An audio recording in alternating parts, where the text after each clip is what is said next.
আসসালামু আলাইকুম। আজকে রান্না করছি ফিশ উইথ লেমন সস। যার জন্য মাছগুলো আগে থেকেই মেরিনেট করে রেখেছি। ফিশ সস, ম্যাগি সস, মরিচ গুঁড়ো, লেবুর রস দিয়ে মেরিনেট করে রেখেছিলাম। তারপর ময়দায় ভালোভাবে কোট করে নিতে হবে। ভালো করে কোট করে তেল গরম করে মাছগুলো ছেড়ে দিলাম। মাছগুলো ভালো করে ভেজে নিতে হবে, এপিট ওপিট করে, ভিতরে যাতে কাঁচা না থাকে। ভালো করে ভেজে নেওয়ার পর মাছগুলো উঠিয়ে নিলাম।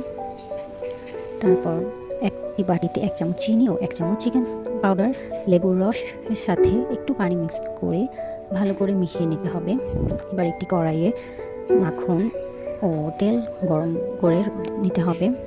তার মধ্যে পেঁয়াজ কুচি, রসুন কুচি দিয়ে দিলাম। ভালো করে ভেজে নিতে হবে পেঁয়াজ রসুনগুলো। তারপর মাশরুম দিয়ে দিলাম। মাশরুমটা হালকা ভেজে ক্যাপসিকাম দিয়ে দিব। ক্যাপসিকাম, লেমন গ্রাস দিয়ে দিলাম। ভালো করে ভেজে এগুলোর সাথে ওই মিশ্রণটি দিয়ে দিলাম। তারপর সামান্য ফিশ সস ও ম্যাগি সস, টমেটো সস দিয়ে ভালো করে নেড়েচেড়ে নিতে হবে। ভালো করে নেড়েচেড়ে তার মধ্যে কর্নফ্লাওয়ার দিয়ে দিতে হবে। তারপর মাছগুলো দিয়ে দিতে হবে। মাছগুলো ভালো করে একটু এপিট ওপিট করে নিলাম।